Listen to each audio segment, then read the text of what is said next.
పొద్దున్నే లేచి సూర్యుని చూడబోయా, వినాయకుడు ఏమిటో శివుడు ఏమిటో అన్నీ తెలుసు. సూర్యుడినే చూడండి, అందరు దైవాలు మనకు కనపడరమ్మా. మన అదృష్టం సూర్య భగవానుడు ప్రత్యక్ష దైవం. కనపడుతున్నాడు, హాయిగా కనపడుతున్నాడు. 15 కోట్ల కిలోమీటర్ల దూరంలో ఉండి ఒక కిరణం మనకి ఇక్కడికి చేరాలంటే 9 నిమిషాలు పడుతుంది.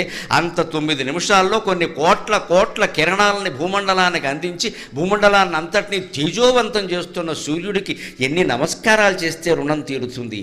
అందుకే హిందువులు కనిపెట్టిన ఒకే ఒక యోగాభ్యాసం సూర్య నమస్కారం. యువతరం అంతా అది చెయ్యాలి. జమ్ము కాదు పనిలే. డాబా మీద సూర్య నమస్కారాలు చేయి. అది కొనడు, 4 యంత్రాలు కొంటాడు, పైకి లేపుతాడు, కిందకి తీస్తాడు, 4 రోజులు వాడతాడు. 4 రోజులు అయ్యాక దాని మీద తువ్వాళ్ళును బనీన్లు ఆరేస్తాడు. అది ఎందుకు కొన్నామంటే తువ్వాళ్ళు బనీన్లు ఆరేడారు. సూర్య నమస్కారానికి యంత్రంతో పని లేదండి. ఓ తుండుగొడ్డ, ఓ చాపోటి డాబా మీద వేసుకుంటే హాయిగా చేయి, ఒళ్ళంతా బాగుంటుంది. రోజు సూర్య నమస్కారాలు చేసేవాడికి, రోజు సూర్యోదయం సూర్యాస్తమయం చూసేవాడికి డి విటమిన్ లోపం రాదండి అసలు.